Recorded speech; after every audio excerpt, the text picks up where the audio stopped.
अस्सलाम वालेकुम। आज आप बहुत खुश होंगे कि आप प्रेग्नेंट हो चुके हैं और this is a good thing. और ये वो दिन है जिस दिन जो न्यूली कपल्स जो हैं वो सबसे ज़्यादा खुश होते हैं। स्ट्रिप पर पॉजिटिव आ गया है और अब आपका जर्नी स्टार्ट हो गया है प्रेगनेंसी की तरफ। और ये बहुत ही रिवार्डिंग जर्नी होता है बच्चे को हाथ में लेना, खूबसूरत प्यारा सा बच्चा जो आपकी ज़िंदगी को तब्दील करके रख देता है, ब्यूटीफुल करके रख देता है माशाल्लाह से। तो यूल बी गेट, तो आपको ये बच्चा जब आप हमेशा ये सोचते हैं कि मैं प्रेग्नेंट हो चुकी हूँ तो कितने दिनों में और किस दिन जो है वो मेरा बच्चा जो है वो डिलीवर होगा, मेरे हाथ में आएगा। तो बहुत आसान है कैलकुलेट करना, आपको किसी डॉक्टर के पास जाने की ज़रूरत नहीं है। आपने सिर्फ ये याद रखना है कि आपके जो लास्ट पीरियड हुए थे वो किस दिन शुरू हुए थे, जो आखिरी पीरियड आपको आए थे वो किस दिन आए थे, किस दिन शुरू हुए थे।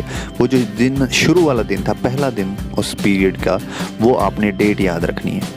उस डेट के अंदर आपने 3 महीने उसमें से निकालने हैं और 7 दिन उसमें ऐड कर देने हैं। मिसाल के तौर पर अगर आपका जो लास्ट पीरियड था वो 10 दिसंबर 2020 को शुरू होता है, 10 दिसंबर 2020 को शुरू हुआ था, तो आप में से दिसंबर में से 3 महीने निकाल देने हैं और 10 तारीख में 7 दिन ऐड कर देने हैं, ठीक है।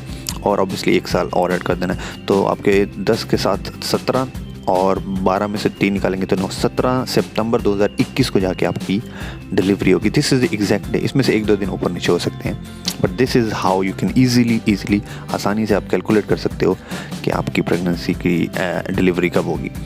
नेक्स्ट एग्जांपल, जैसे 2 मार्च 2020 को अगर आपकी ये प्रेगनेंसी है तो आपने 2 में 7 दिन जमा कर देने हैं और महीनों में से 3 निकालने होते हैं। तो 3 से 3 निकलेंगे तो बाकी 12 यानी पीछे चले जाएंगे 3 महीने, तो मार्च, फरवरी, जनवरी निकल जाएगा। तो दिसंबर में यानी 9 दिसंबर 2020 को आपकी डिलीवरी की, सॉरी मैंने 21 लिख दिया, 2 दिसंबर 2020 को। Thank you so much for watching, और इस वीडियो को लाइक और सब्सक्राइब जरूर करिएगा। Thank you so much.